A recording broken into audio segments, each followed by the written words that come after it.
Hello friends, आज मैं आपके साथ स्टैटिस्टिक्स का एक इम्पॉर्टेंट टॉपिक लेके आया हूँ। टॉपिक का नाम है मोमेंट्स एंड कुर्टोसिस। इस वीडियो में मैं दोनों के दोनों कवर करूँगा और आई होप आप पेंसिल या पेन या कॉपी लेके बैठेंगे ताकि आपको साथ के साथ सारा का सारा टॉपिक समझ आ जाए। चलिए शुरू करते हैं। सबसे पहले मैंने हेडिंग बनाई है मोमेंट्स।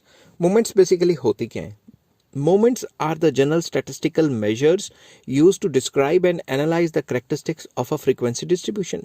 किसी भी frequency distribution या किसी भी series की जो उसकी characteristics होती हैं, जो उनको analyze किया जाता है उसकी characteristics को और उसकी different तरीके से उसकी fluctuations को दिखाया जाता है, उसको दिखाने का एक तरीका है। There are three bases for defining moments. Moments को हम तीन तरीके से दिखा सकते हैं। मैंने यहाँ पे मूवमेंट्स लिख दिया था, मैं इसको थोड़ा इधर कर लेता हूँ मोमेंट्स। ठीक है, जो मोमेंट्स हैं उसको तीन तरीके से दिखाया जा सकता है। सबसे पहला जो तरीका है वो है moments about the mean, moments about the assume mean and moments about zero. ये तीन तरीके से हम मोमेंट्स को दिखा सकते हैं। मैंने कभी कभी स्पीड में मोमेंट्स को मूवमेंट्स लिख दिया, बच्चे भी ऐसा कर देते हैं। जब स्पीड में होते हैं तो अक्सर गलती होने के चांसेस बढ़ जाते हैं। तो मैं इन तीन टॉपिक्स को डिस्कस करूंगा। एक तो moments about the mean, moments about the assume mean and moments about the zero. तो जो फर्स्ट टू हैं उनके आने के चांसेस ज़्यादा रहते हैं, जीरो वाले के आने के चांसेस कम रहते हैं। ये थोड़ी डिटेल्ड वीडियो रहेगी। तो सबसे पहला moments about the age moments about the mean. Mean के साथ अगर मोमेंट्स को देखेंगे तो वो किस टाइप की जो है वो हमें नॉलेज देगी या किस टाइप से उसकी कैलकुलेशंस होगी, वो सारा का सारा डिस्कस करेंगे। चलिए शुरू करते हैं। The moment about the mean are called central moment. ये बात याद रखना, जो भी मीन के थ्रू मोमेंट्स निकलेंगी, मीन मतलब एक्चुअल मीन, अरिथमेटिक मीन, उसको हम सेंट्रल मोमेंट्स कहते हैं। They are denoted by the Greek symbol mu. इसको म्यू से डिनोट करते हैं, म्यू। समझ गए बात? गला बैठ गया बोल बोल के।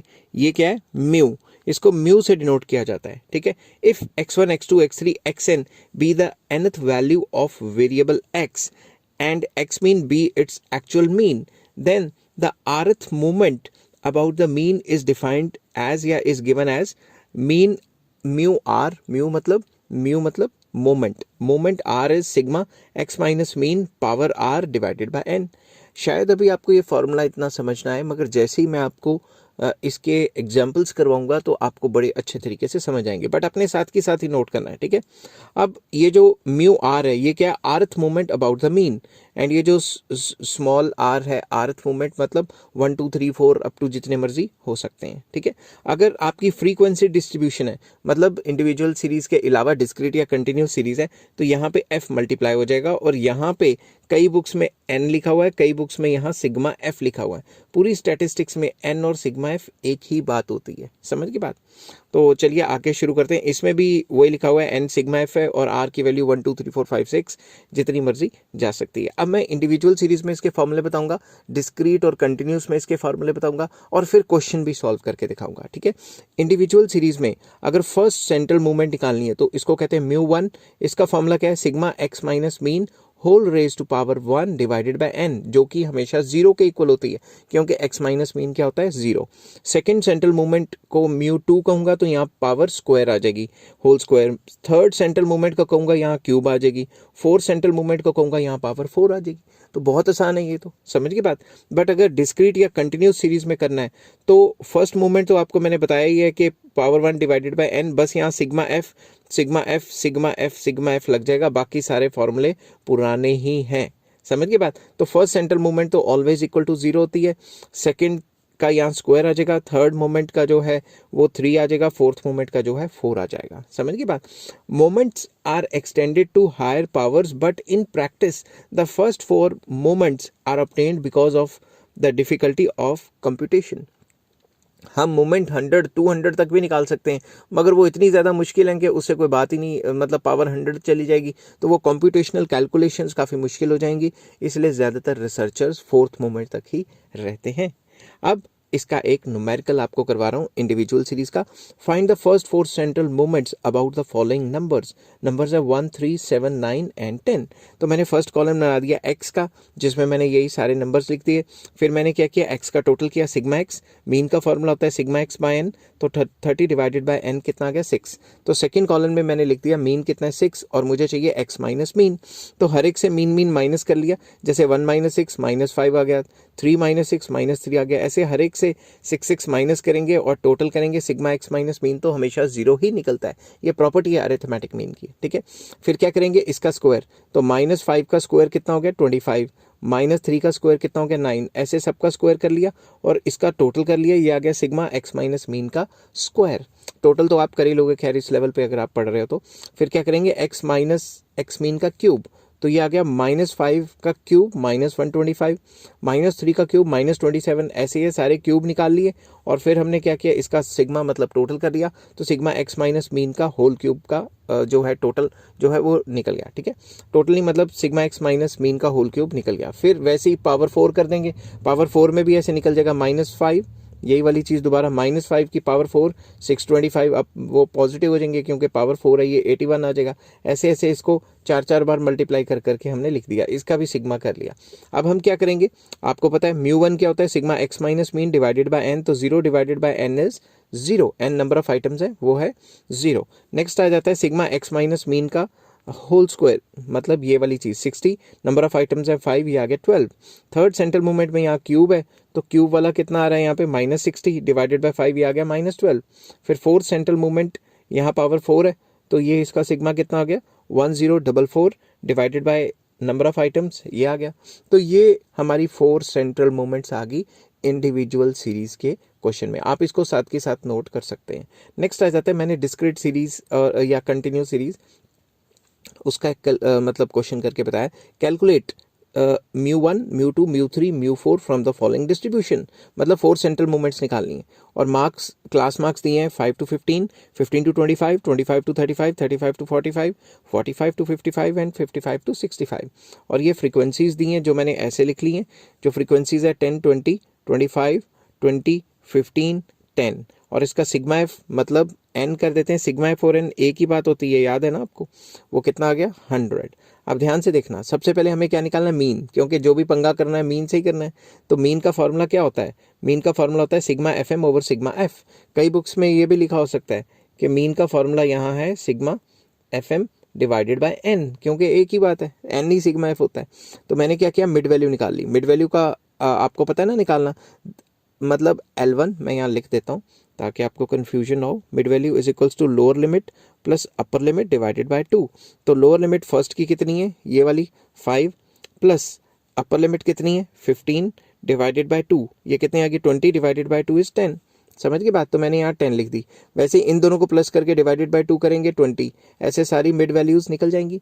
उसके बाद हमने क्या करना है, एफ एम करना है, मतलब 10 डिवाइडेड बाय 10 मल्टीप्लाई बाय 10 100, इन दोनों को मल्टीप्लाई करना है, 20 मल्टीप्लाई बाय 20 400, ऐसे मल्टीप्लाई करके एफ और एम के कॉलन को मल्टीप्लाई करके सिग्मा एफ एम निकल गया, ये निकला 3400 और हमारे पास सिग्मा एफ या एन है 100, तो हमारा मीन कितना आ गया 34। अब जो मीन 34 आया, हमने क्या करना है एक्स माइनस मीन। अब यहाँ एक्स क्या है, मिड वैल्यू को ही एक्स लेना है, कंटिन्यूस सीरीज में एक्स मिड वैल्यू ही होती है। अगर यहाँ डिस्क्रीट सीरीज होती तो एक्स तो प्रॉपर आ जाती, मगर कंटिन्यूस सीरीज में जो स्मॉल एम होता है वही मिड वैल्यू, जो स्मॉल एम होता है मतलब मिड वैल्यू होता है वही एक्स होता है। अब हमने क्या करना है, हर एक मिड वैल्यू को हमने क्या करना है, माइनस करना है मीन से। तो जैसे 10 minus 34 minus 24, 20 minus 34 30 minus 34, 40 minus 34 50 minus 34, 60 minus 34, ये सारी वैल्यूज़ निकल गई। फिर हमने एक बार ये सारी वैल्यूज़ निकाल दी तो क्या करना है, अब हमने मल्टीप्लाई करना है। हमने क्या करना है, F into x minus mean. F क्या है, फ्रीक्वेंसी ये वाली, एक्स माइनस मीन कितना है, ये है -24, तो ये कितना आ गया 240। फिर this multiply by this 25 multiply by -400, 20 multiply by 5 ये, तो इसको सारा आप करोगे टोटल तो ये sigma f into x minus mean ये 0 ही आएगा, हमेशा 0 ही आता है, ठीक है। अब हमने क्या करना है, F into x minus mean का स्क्वायर, ये बात ध्यान से रखना। एफ तो आपकी वही आ गई, कितनी आ गई, एफ आ गई आपकी 10। एक्स माइनस मीन का स्क्वायर कैसे आया, ये एक्स माइनस मीन है ना, इसका स्क्वायर करो, इसका स्क्वायर मतलब 24 इंटू 24, फिर मल्टीप्लाई करोगे 10 से, तो हमारे पास क्या आ जाएगा ये रकम, ठीक है। जैसे f multiply by 14 into 14, 14 into 14 करके फिर 20 से मल्टीप्लाई करोगे तो ये आ जाएगा। तो हमने क्या करना है, ये वाला जो कॉलन है ना इसका स्क्वायर करना है, ठीक है, और एफ वाले कॉलन से मल्टीप्लाई कर देना है। समझ गई बात? तो हमारे पास ये सारे रिजल्ट्स आ जाएंगे। तो हमारे पास सिग्मा एक्स माइनस मीन का स्क्वायर आ गया 21400। सिमिलरली अब इसका क्यूब करके एफ से मल्टीप्लाई करना है। अब हमने क्या करना है, इस कॉलन का क्यूब करना है, मतलब इनको 3 बार मल्टीप्लाई करना है, फिर एफ से मल्टीप्लाई करना है। ठीक है, तो इस तरीके से मतलब ये चीज़ निकलेगी, आपने इसका क्यूब करना है। ठीक है, तो हमारे पास ये रिजल्ट्स आ जाएंगे। थोड़ा कैलकुलेशन मुश्किल हो सकती है, मगर कैलकुलेटर्स आपको अवेलेबल हैं। फिर आपने क्या करना है, पावर 4 मतलब सिमिलरली इसको पावर 4 मतलब 4 बार मल्टीप्लाई करना है, फिर फ्रीक्वेंसी से आपने इसको मल्टीप्लाई कर देना है। तो हमारे पास ये बड़े बड़े रिजल्ट्स आ जाएंगे। फिर उसके बाद इसका सिग्मा भी निकाल लेंगे, तो ये आ गया। तो ये सारा का सारा टेबल जो है ये हमें बनाना है। फिर क्या करेंगे, first central moment μ1 sigma f into x minus mean जो कि 0 है, divided by number of items या सिग्मा एफ 0, तो ये तो 0 आ गई। अब यहाँ स्क्वायर वाली वैल्यू कितनी निकली थी, 21400, और वही डिवाइडेड बाय n मतलब सिग्मा एफ, ये आंसर आ गया।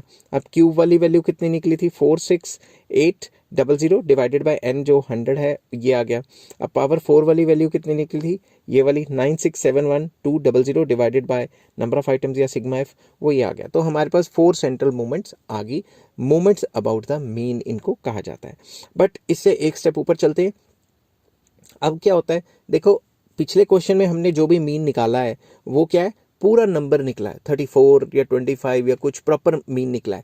अगर ये नंबर हमारा पॉइंटों में निकल जाता, फिर तो पॉइंट मल्टीप्लाई, पॉइंटों का स्क्वायर, पॉइंटों का क्यूब, पॉइंटों की पावर 4, इसमें तो बहुत ज़्यादा कन्फ्यूजन हो जाती, बहुत ज़्यादा परेशानी हो जाती। इवन इफ आप कैलकुलेटर यूज़ कर रहे हो, तो उस केस में moments about the assume mean निकाला जाता है। ठीक है, when the arithmetic mean is not in whole numbers but in fractions, मतलब पॉइंटों में निकले, calculation of deviations from mean would involve too many calculations and would take a lot of time.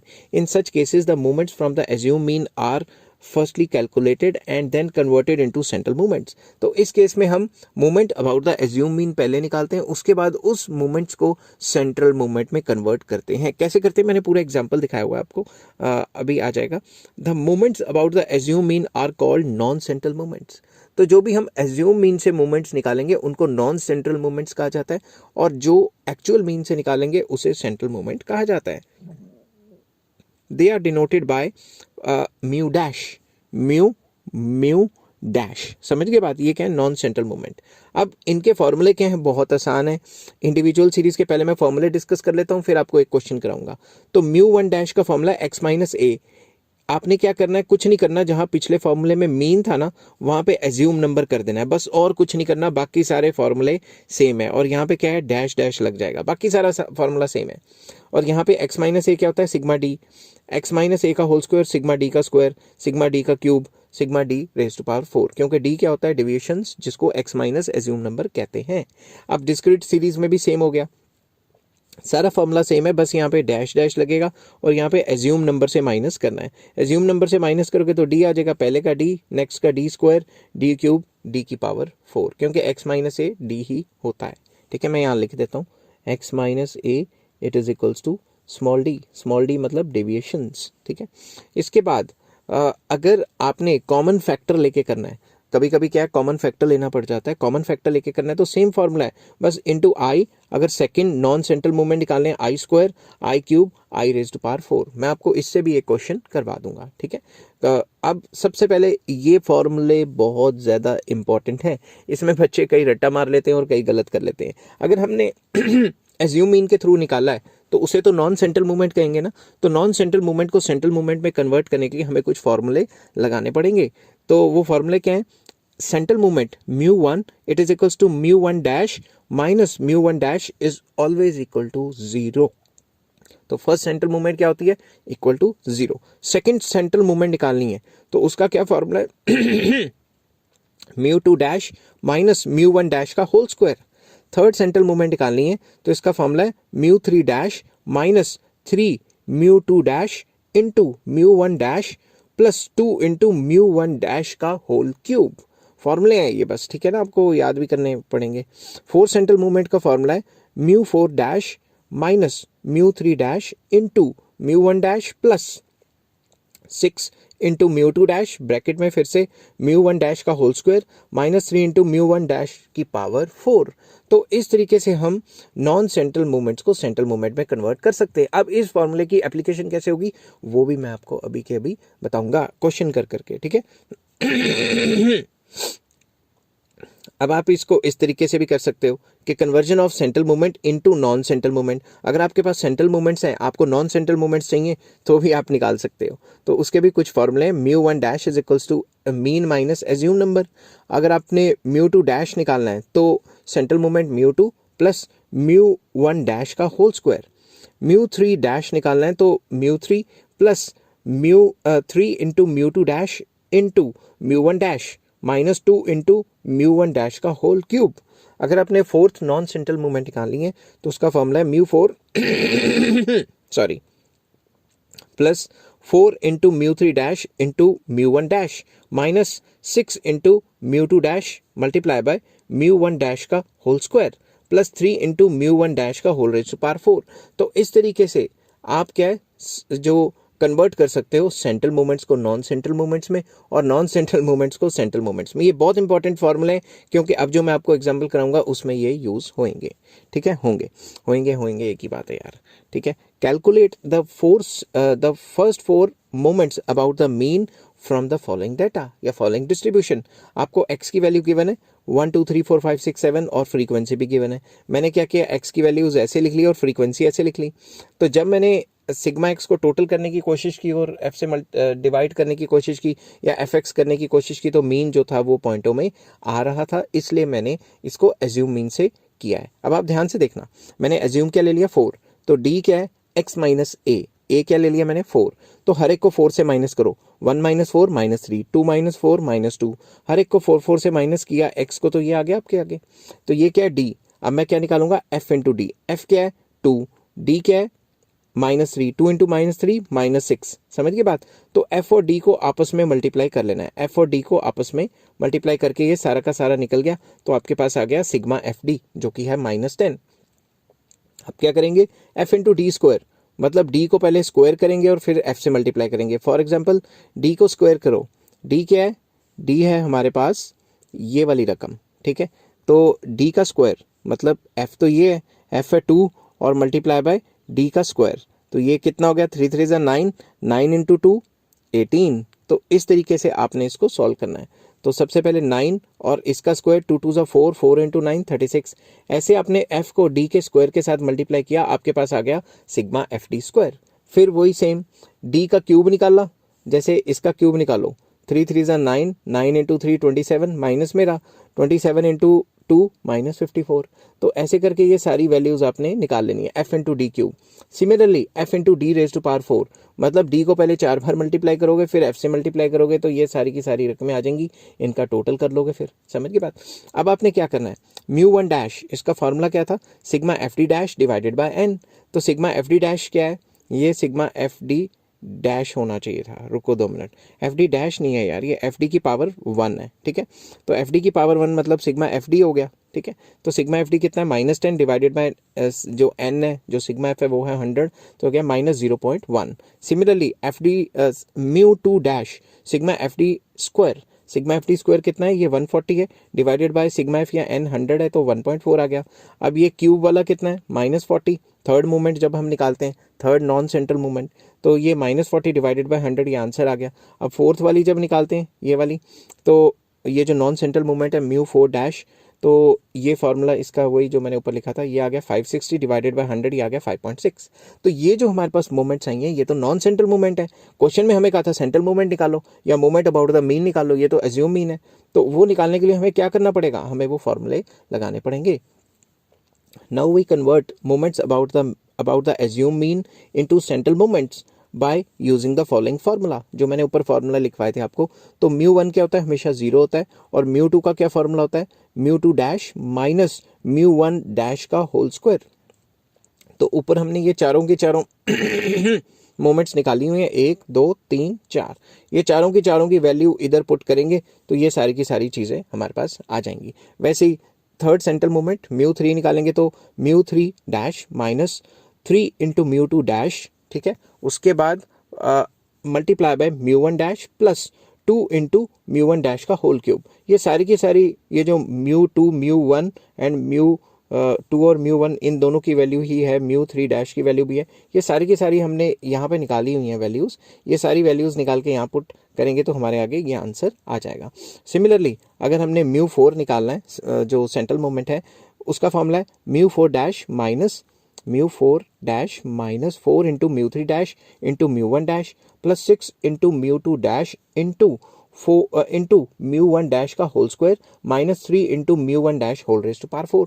तो ये सारे फॉर्मूले जो हैं ये आपको याद करने पड़ेंगे। अब मुझे गालियां मत निकालना क्योंकि ये फॉर्मूले थोड़े मुश्किल हैं। अब आपने ये सारी वैल्यूज़ यहाँ से ले ली, ये 4 सेंट्रल मोमेंट्स की वैल्यू लेके यहाँ प्लॉट कर दी और पुट करके आपने आंसर निकाल दिए। तो इस तरीके से भी आप जो है क्वेश्चन को सॉल्व कर सकते हैं। फिर इसके बाद एक और आता है, जैसे calculate first 4 central moments about the mean from the following data. तो डाटा आपको दिया है, एक्स की वैल्यू दी हुई है और फ्रीक्वेंसी दी हुई है। इसमें मैंने वो जो ये वाले फॉर्मूले करवाए थे ना, आई वाले, जिसमें कॉमन फैक्टर टाइप निकल जाता है, वो वाला करवा देता हूँ क्वेश्चन। ठीक है, तो सबसे पहले मान लो आपको x दिया हुआ है और फ्रीक्वेंसी दी हुई है, तो आपने फ्रीक्वेंसी का टोटल करके n या सिग्मा f निकाल लिया। तो इसमें आपने क्या किया, सबसे पहले d क्या होता है, x माइनस a। आपने एज्यूम नंबर ले लिया 3.5, तो मैं यहाँ एनसर्कल कर लेता हूँ आपने 3.5 एज्यूम नंबर ले लिया। तो आपने क्या किया, जैसे 2 माइनस 3.5 माइनस 1.5, 2.5 माइनस 3.5 माइनस 1, हर एक x को 3.5 से माइनस करके यहाँ पे लिख लिया।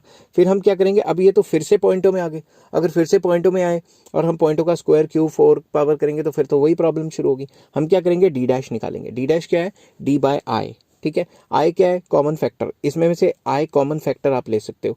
ऐसा कोई नंबर जो सबको डिवाइड कर रहा है वो है 0.5, समझ गई बात। तो हमने आई को 0.5 ले लिया, तो हर एक को 0.5 से डिवाइड कर दिया। जैसे माइनस 1.5 डिवाइडेड बाय 0.5, ये कितना आ गया, ये आ गया -3। तो हर एक को 0.5 से डिवाइड कर करके हमने यहाँ पे एक राउंड फिगर में नंबर ले लिए। अब हमने क्या करना है, वही काम f इंटू डी डैश। ठीक है, तो डी डैश हमारा कितना आ रहा है, डी डैश मान लो यहाँ f आ रहा है 5, डी डैश आ रहा है 3 इंटू -5 कितना हो गया, -15। ऐसे f और डी डैश को मल्टीप्लाई करके हमने यहाँ पे लिख दिया, आंसर आ गया हमारा एफ डी डैश। उसके बाद क्या हुआ, एफ डी डैश का स्क्वायर, मतलब अब आपको डी डैश का स्क्वायर करना है और फिर एफ से मल्टीप्लाई करना है। तो ये पूरे के पूरे कॉलन का स्क्वायर करो और फिर एफ से मल्टीप्लाई करो ठीक है, तो ये आ जाएगा एफ डी डैश के सारे नंबर और यहाँ आ जाएगा सिग्मा एफ डी डैश का स्क्वायर। दूसरी बात, F into D dash cube. तो अब हमने क्या करना है, ये वाले जो नंबर हैं सारे के सारे, इनका क्यूब निकालना है और फिर एफ से मल्टीप्लाई करना है। तो आपके पास जो आंसर है वो आ जाएगा सिग्मा एफ डी डैश का क्यूब। ठीक है, फिर हमने क्या करना है, एफ डी डैश की पावर 4।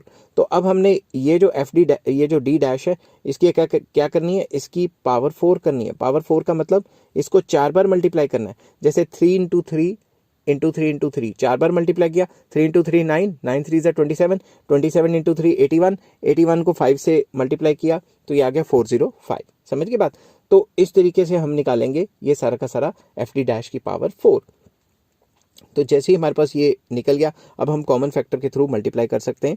अब आप इधर देखोगे फॉर्मूले, ये तो सेम फॉर्मूले, बस यहाँ पे i square, i cube and i की पावर 4 लगी, बाकी सारे फॉर्मूले पुराने ही हैं। तो हमने क्या करना है, इनकी वैल्यूज़ डाल देनी है जो भी हमारी हैं, और वैल्यूज़ डाल के पहले में 0.5 से मल्टीप्लाई किया, फिर उसके स्क्वायर से, उसके क्यूब से, उसके पावर 4 से, तो हमारे पास ये फर्स्ट 4 नॉन सेंट्रल मूवमेंट्स निकल जाएंगी। फॉर्मूले तो बहुत आसान है, आपको पता ही, अगर आप साथ के साथ लिख रहे हैं तो आपको बहुत अच्छे से समझ आना है।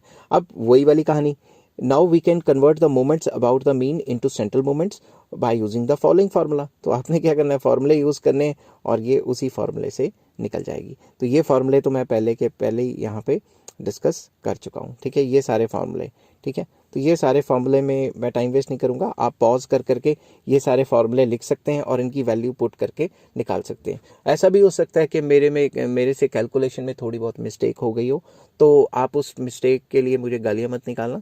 आप ये देखना कि फार्मूला अप्लाई करके आप अप टू अपने हिसाब से निकालना। कई बुक्स में अप टू 2 डेसिमल्स निकालते हैं, कई बुक्स में अप टू 3 डेसिमल्स निकालते हैं। तो तरीका यही है, समझ के बात। कभी कभी जल्दी में गलती हो जाती है।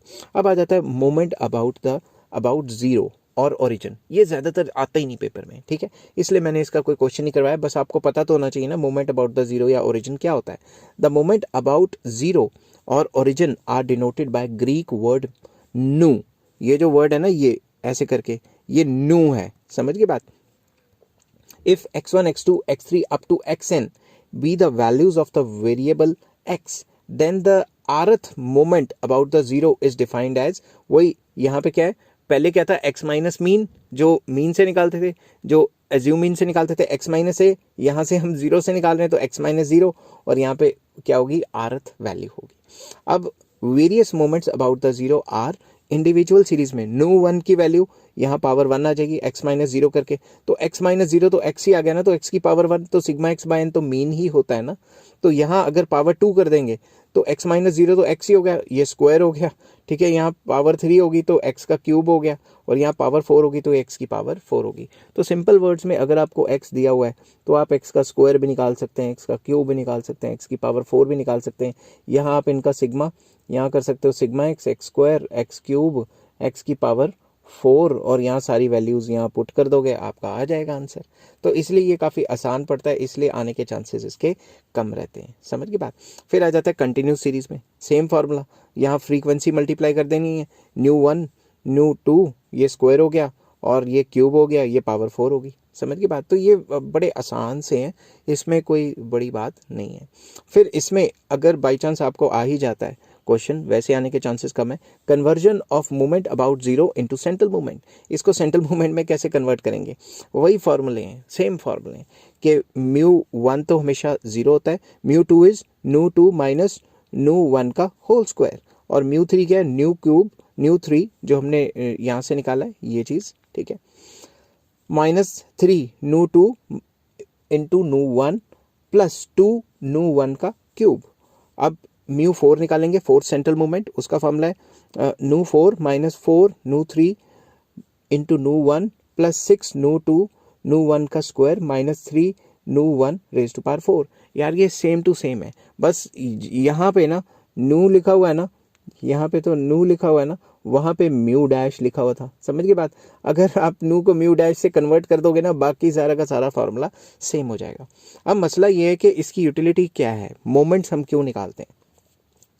Moments are useful in analysing the different aspects of frequency distribution. इससे हमें अलग अलग चीज़ें पता लगती हैं डिस्ट्रीब्यूशन, फ्रीक्वेंसी डिस्ट्रीब्यूशन की। With the help of moments we can measure the central tendency of a set of observation, मतलब सेंट्रल टेंडेंसी निकाल सकते हैं, उनकी वेरिएबिलिटी मतलब वेरिएंस निकाल सकते हैं, उनकी सिमेट्री निकाल सकते हैं, उनकी हाइट या पिकेडनेस, पीक कितना होगा वो सब निकाल सकते हैं। जैसे first movement about the origin या जीरो के थ्रू हम मीन निकाल सकते हैं, सेकेंड मूवमेंट म्यू टू के थ्रू हम वेरिएंस निकाल सकते हैं, सेकेंड एंड थर्ड मूवमेंट दोनों को इस्तेमाल करें तो स्क्यूनेस निकाल सकते हैं, सेकेंड एंड फोर्थ मूवमेंट को इस्तेमाल करें तो कोटोसिस को निकाल सकते हैं, जो मैंने अभी करवाना है। अब इसमें कुछ और कोफिशिएंट्स आ जाते हैं, वो भी आपको आने चाहिए, जैसे beta and gamma coefficients based on moments. Carl Pearson has developed beta and gamma coefficients based on central moments which are given below. तो बीटा कोफिशिएंट्स और बीटा मेजर्स हैं, beta one is equals to mu three का square divided by mu two का cube. अब अगर मैं under root ले लूँ दोनों साइड्स की, तो ये अंडर रूट बीटा वन हो जाएगा, तो ये म्यू थ्री का स्क्वायर था ना, स्क्वायर तो फिर क्या हो जाएगा, नॉर्मल म्यू थ्री रह जाएगा, और नीचे जो है वो आ जाएगा, क्या कहते हैं अपना, वो आ जाएगा, क्या कहते हैं यहाँ पे डिवाइडेड बाय आना था, ठीक है, तो अपना ये आ जाएगा, क्या कहते हैं, अंडर रूट में आ जाएगा, क्योंकि दोनों साइड अगर हम रूट लेते हैं तो ये तो फिर मतलब ये तो अंडर रूट आ गया, इसका जो स्क्वायर था उसकी वजह से रूट हट गया, और यहाँ पे भी अंडर रूट लग जाएगा। अब ये जो बीटा टू है उसका फार्मूला है mu four divided by mu two का स्क्वायर। ये फार्मूले कहाँ यूज होते हैं वो अभी बताता हूँ आपको, ठीक है। फिर इसमें गामा कोफिशिएंट्स या गामा मेजर्स भी आ जाते हैं। Gamma one is equals to under root beta, तो जो अंडर रूट बीटा का ये वाला फार्मूला है वही गामा वन का फार्मूला हो गया, mu three divided by mu two का क्यूब का होल स्क्वायर रूट, ठीक है। Mu two is equals to beta two minus three, तो बीटा टू का फॉर्मूला ये वाला था, ये वाला, ठीक है, माइनस थ्री करके लिख लिया। अब these coefficients are used in the calculation of skewness and kurtosis. इसको हम स्क्यूनेस एंड कोटोसिस को निकालने में इस्तेमाल करते हैं। It needs to be mentioned here that the above coefficients are pure numbers and independent and they are independent units of measurement. ये independent units of measurement है, ये एक प्योर नंबर निकलेंगे। अब वही बात, measurement of skewness based on central movement, central movement के through हम स्क्यूनेस कैसे निकालते हैं? A measure of skewness may be obtained by making use of second and third central movement. Skewness is measured by beta 1 coefficient which is given by, तो skewness क्या है? beta 1, मतलब skewness को beta 1 कहा जाता है. It is equals to third central movement उसका square divided by second central movement का क्यूब, तो मतलब mu 3 square divided by mu 2 का क्यूब. तो अभी मैंने आपको पीछे बताया म्यू कैसे निकलते हैं ये सारे के सारे, तो इनमें में से निकाल के बाद में इनका स्क्वायर या क्यूब कर सकते हैं आप. ठीक है, अब थोड़ी इंटरप्रिटेशन टाइप करते हैं. In a symmetrical distribution beta 1 shall be zero, beta 1 की वैल्यू जीरो आनी चाहिए अगर सिमेट्रिकल है, क्योंकि कोई फ्लक्चुएशन नहीं है. The greater the value of beta 1 the more skewed the distribution, जितनी ज्यादा वैल्यू आएगी उतना डिस्ट्रीब्यूशन ज्यादा स्क्यूड होगी, मतलब अनइक्वल होगी. But beta 1 as a measure of skewness cannot tell us about the direction of skewness, that is whether skewness positive है negative है, ये नहीं बताती. Therefore instead of beta 1 sometimes beta 1 under root is used as a measure of skewness. It is obtained by taking square roots. ठीक है, अब वही बात आ गई ना, यहाँ पे अगर स्क्वायर रूट ले लेंगे तो ऊपर क्या आ जाएगा? ऊपर भी स्क्वायर रूट, नीचे भी स्क्वायर रूट. ऊपर स्क्वायर रूट लेंगे तो ऊपर तो स्क्वायर है तो कल्ला वो रह जाएगा, क्योंकि स्क्वायर उड़ गया, और नीचे क्या आ जाएगा? अंडर रूट लग जाएगा.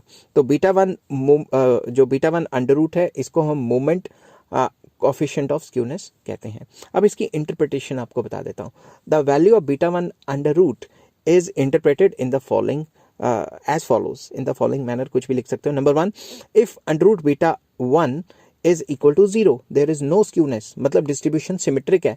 अगर इसकी वैल्यू ग्रेटर देन जीरो आती है तो पॉजिटिव स्क्यूनेस, मतलब डिस्ट्रीब्यूशन जो है वो पॉजिटिवली स्क्यूड है. और अगर इसकी वैल्यू लेस देन जीरो आती है तो नेगेटिव स्क्यूनेस है, that is distribution is negatively skewed.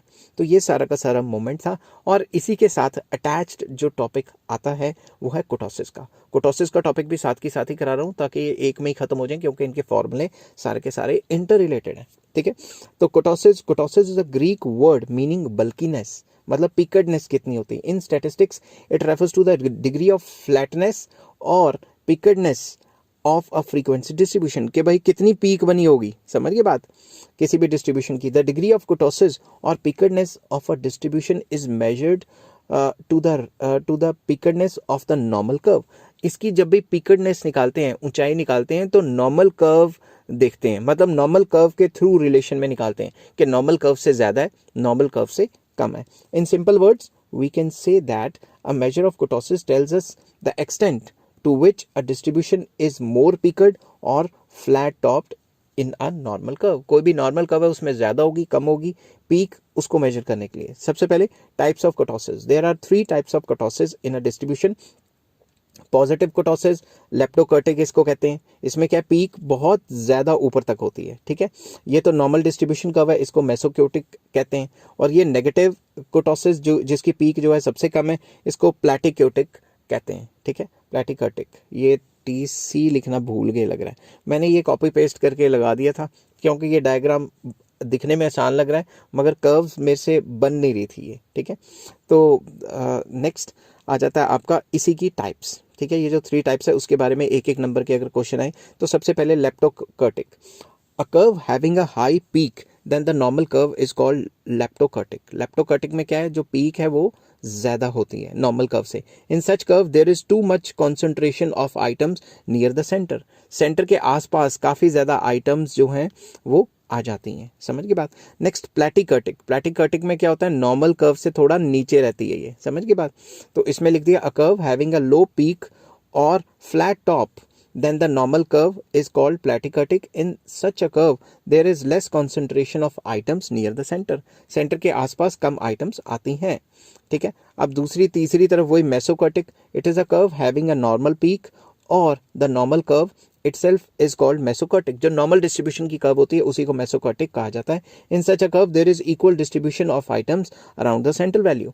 जो भी इनकी सेंट्रल वैल्यूज निकलती हैं आपको पता होना चाहिए. इनका जो मैं यहाँ पे कर लेता हूँ, यहाँ पे जो होता है ये इनका, यहाँ पे mean it is equals to mean, it is equals to median is equals to mode.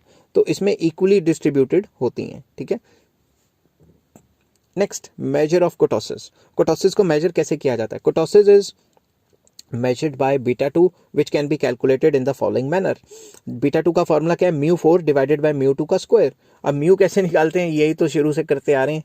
ठीक है, तो fourth central movement divided by second central movement का स्क्वायर, मतलब म्यू 2 का स्क्वायर.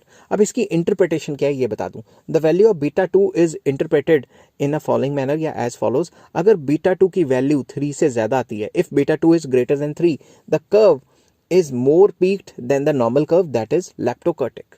तो मतलब अगर 3 से ज़्यादा आंसर आया तो कैसी कर्व मिलेगी, लेप्टोकर्टिक.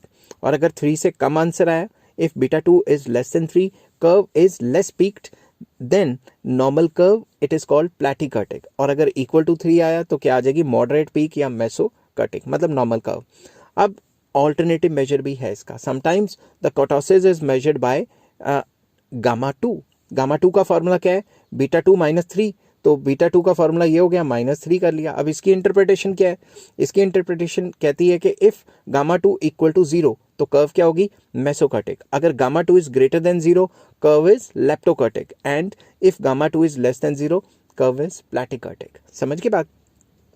अब इस सबको एक फॉर्मूले, एक क्वेश्चन के थ्रू निकालने की कोशिश की है मैंने. वो क्वेश्चन क्या है, calculate the first 4 central movements about the mean from the following data. And मैं यहाँ एडिट कर देता हूँ, एंड ऑल्सो फाइंड कुटोसिस.